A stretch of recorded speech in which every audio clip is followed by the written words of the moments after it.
Hi, പുതിയ വീഡിയോയിലോട്ട് സ്വാഗതം. ഇന്ന് വന്നിരിക്കുന്നത് ഡാവിഡ് റിവ്യൂലോട്ടാണ്. ഡയറക്ടർ ഗോവിന്ദ് വിഷ്ണു, റൈറ്റർ ഗോവിന്ദ് വിഷ്ണു ഉണ്ട്. പിന്നെ ദീപു രവീന്ദ്രൻ, മ്യൂസിക് ചെയ്തേക്കുന്നത് ജസ്റ്റിൻ വർഗീസ്. ഈ ഗോവിന്ദ് വിഷ്ണുവിൻ്റെ ആദ്യത്തെ പടമാണെന്ന് തോന്നുന്നു. എനിക്ക് അതിൻ്റെ അറിയാനുണ്ട്, പടത്തിൽ നല്ലോണം ആദ്യത്തെ പടത്തിൻ്റെ അറിയാനുണ്ട്.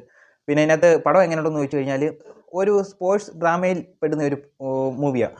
ഇതെങ്ങനെയുണ്ടെന്ന് വെച്ചാൽ എനിക്ക് ഈ ഒരു പടം എന്ന് പറഞ്ഞാൽ ഒരു ഒരു പെപ്പയെ ഒരു മാസ് ലെവലിൽ ഒരു മാസ് സ്റ്റാറായിട്ട് കൊണ്ടുവരാൻ പറ്റിയ ഒരു പടമായിരുന്നു. പക്ഷേ ഇതിൻ്റെ ഒരു സ്ക്രിപ്റ്റ് റൈറ്റിങ്ങും ഇതിൻ്റെ ഒരു ഡയറക്ഷനും കൊണ്ട് ഈ ഒരു പടം പാളി പോയിട്ടുണ്ടെന്നാണ് എൻ്റെ ഒരു അഭിപ്രായം.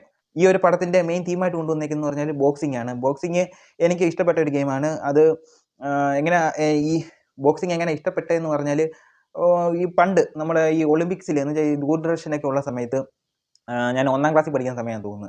അന്ന് ആദ്യമായിട്ട് നമ്മൾ ഈ സിനിമയ്ക്കകത്ത് കാണുന്ന ഒരു ഫൈറ്റൊക്കെ ഉണ്ട്, ഞാൻ കണ്ടിട്ടുള്ളൂ.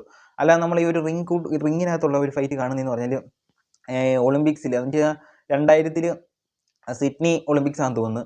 ഈ സ്കൂൾ വിട്ട് വരുന്ന സമയത്തൊക്കെ ദൂരദർശൻ, അന്ന് ഈ ഇന്ത്യയുടെയൊക്കെ ഒരു ഇത് വരുമ്പം ദൂരദർശനി കുറച്ച് സമയം കാണിക്കും. അപ്പോൾ അങ്ങനെ കാണുന്ന ഒരു സമയത്തായിരുന്നു ഈ ബോക്സിങ് ഉള്ളൊരിത് കാണുന്നത്. അങ്ങനെ അത് എനിക്ക് ഇഷ്ടമായിരുന്നു, കാരണം അങ്ങനെ ഉള്ള രീതിയിലാണ്. എന്ന് വെച്ചാൽ ഇപ്പോൾ ഈ ഒരു ഇതുമായിട്ട് താരതമ്യം ചെയ്യുന്നതല്ല, ആ ഒരു സമയത്ത്.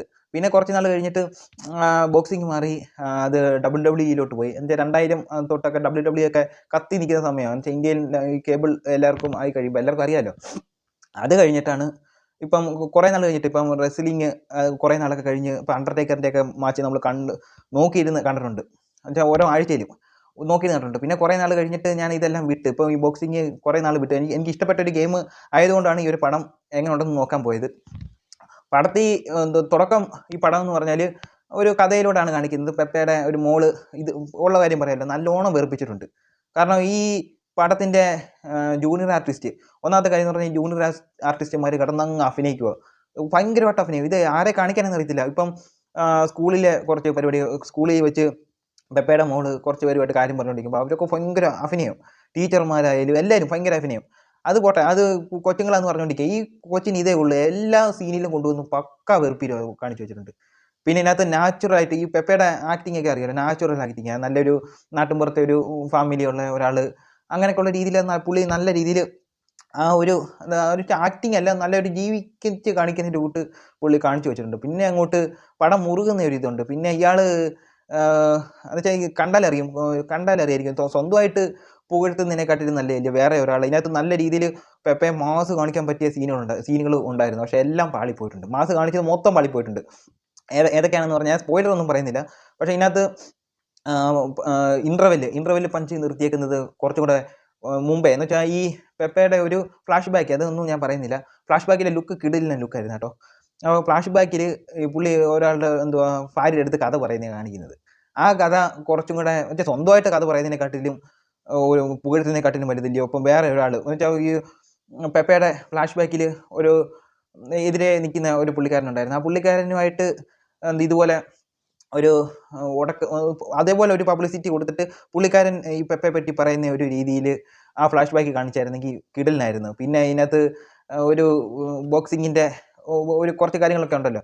അപ്പോൾ ഒരു മെയിൻ വില്ലൻ വേണം. വില്ലനായിട്ട് ഒരു ബോക്സിംഗുകാരനെ കൊണ്ടുവന്നിട്ടുണ്ട്. അയാൾ ആയിട്ടൊന്ന് ഇത് കോരിക്കുന്ന ഒരു സീനൊക്കെ ഉണ്ട്. അതൊക്കെ എന്ന് പറഞ്ഞാൽ നമ്മൾ കരുതി കൂട്ടി ഒരു സീനിലോട്ട് കൊണ്ടുവരണമെന്ന് നമുക്ക് തോന്നും. ഈ ഇൻ്റർവെല്ല് അവർ 2-3 കൂടി സൈൻ ചെയ്യുന്ന ഒരു രീതിയിലൊക്കെ കൊണ്ടുവന്നായിരുന്നെങ്കിൽ നല്ലതായിരുന്നു. ഇൻ്റർവെല്ല് പക്ക വെച്ചാൽ അതിന് മുമ്പ് കുറച്ച് സീനുകളുണ്ടായിരുന്നു പെപ്പയെ പറ്റി, പെപ്പയുടെ കുറച്ചും കൂടെ ഇന്ന് അവർ വീട്ടിൽ വരുന്ന കുറച്ച് സീനുകളൊക്കെ ഉണ്ട്. അതെന്തോന്ന് ഞാൻ പറയുന്നില്ല. അവിടെയൊക്കെ വെച്ച് നല്ലോണം ഒരു നല്ല പക്കയായിട്ടുള്ളൊരു അതിന് മുമ്പ് പെപ്പയുടെ ഫ്ലാഷ് ബാക്കും എല്ലാവരും അറിഞ്ഞിട്ട് അവർ തമ്മിൽ സൈൻ ചെയ്തൊക്കെ കൊണ്ടുവരുന്നത് എനിക്ക് കുറച്ചുകൂടെ നല്ലതായിരുന്നു. നോക്കി പിന്നെ സൈജു കുറുപ്പൊക്കെ ഉണ്ട് പെപ്പയുടെ വൈഫായിട്ട് വന്നേക്കുന്നതിൽ ലിജോ മോള്. ഈ ലിജോ മോളൊക്കെ നല്ലോണം ചെയ്തിട്ടുണ്ട്. പക്ഷേ എന്തൊക്കെയോ ക്ലൈമാക്സിൽ സോങ്ങിൻ്റെ ഇടയ്ക്ക് ഒരു ഇൻട്രോഡക്ഷൻ, ഇപ്പോൾ ഒരു മാച്ച് തുടങ്ങുകയാണെങ്കിൽ ആ മാച്ചിൻ്റെ ഒരു ഇപ്പം നമ്മൾ റെസ്ലിംഗ് WWE ഒക്കെ കാണുമ്പോൾ തന്നെ അറിയാലോ, ഓരോരുത്തരെ ഇൻട്രൊഡക്ഷൻ ചെയ്യുന്നതും അതൊക്കെ കാണിക്കുന്ന ഒരു സോങ്ങിനകത്തൂടെ ഇതിനകത്ത് ആക്കി കളഞ്ഞ്. അതുകൂടെയൊക്കെ ഉള്ള രീതി വന്നായിരുന്നെങ്കിൽ കുറച്ചും കൂടെ നമുക്ക് ആ ഒരു മാച്ച് കാണുന്ന ഫീലിംഗ് നമുക്ക് കിട്ടുന്നില്ല. ഇപ്പം തന്നെ ഓരോ ഫീലിംഗ് ആവേണ്ട സീനുകളൊന്നും നമുക്ക് കണ്ട് ഇങ്ങോട്ട് എത്തിയിട്ടില്ല. എല്ലാം അങ്ങ് നമ്മൾ വിചാരിച്ചിരിക്കുന്ന പെപ്പയെ തന്നെ കുറച്ചും കൂടെ ഒന്ന് പുകഴ്ത്താൻ വേണ്ടി കുറച്ച് കാണിക്കുന്നതിലൂട്ടാണ് തോന്നിയത്. പക്ഷേ ഈ ഒരു സ്ക്രിപ്റ്റ് കുറച്ചുകൂടെ ഒന്ന് പൊളിച്ച് ഞാൻ ഈ പറഞ്ഞ പോലെയൊക്കെ ഒന്ന് ആഡൊക്കെ ചെയ്ത് കൊണ്ടുവന്നെങ്കിൽ ബെസ്റ്റ് എന്ന് വെച്ചാൽ പെപ്പയെ ഒരു മാസ് സ്റ്റാറായിട്ട് കൊണ്ടുവരാൻ പറ്റിയ ഒരു കിടിലൻ ടീം ഇതിനകത്തുണ്ടായിരുന്നു. പക്ഷേ ഡയറക്ഷൻ ചെയ്ത് റൈറ്റിംഗ് ചെയ്ത് എല്ലാം കുളമായി പോയി. അതാണ് എനിക്ക് ഈ പടം കണ്ടിട്ട് തോന്നിയത്. അപ്പോൾ ഇത്രയേ ഉള്ളൂ. പിന്നെ ഞാൻ ഈ പടം കണ്ടത് സെക്കൻഡ് ഷോയ സീമയിൽ OD3 കണ്ടത്. സെക്കൻഡ് ഷോ പുറകെ ഇരുന്ന് കാണുന്ന കുറച്ച് എന്ന് വെച്ചാൽ ഇവിടെ വളർന്നവരെല്ലാം തോന്നുന്നു ഭയങ്കര ശല്യമായിരുന്നു, ഭയങ്കര ശല്യം. ഇന്നത്തെ ഡേറ്റ് എന്ന് പറഞ്ഞാൽ ചൊവ്വയാണ് 18. ഈ സെക്കൻഡ് ഷോയിൽ സീമ തിയേറ്ററിൽ വന്ന കുറേ 4 പേരാന്ന് തോന്നുന്നു വന്നത്. ഭയങ്കര ശല്യമായിരുന്നു, ഭയങ്കര ശല്യം. ഇങ്ങനെയൊന്നും കാണിക്കാതിരിക്കുക. പിന്നെ പടം ഇത്രയേ ഉള്ളൂ എനിക്ക് പറയാൻ. ഇത്രയേ ഉള്ളൂ. അടുത്തൊരു വീഡിയോ വരുന്നത്.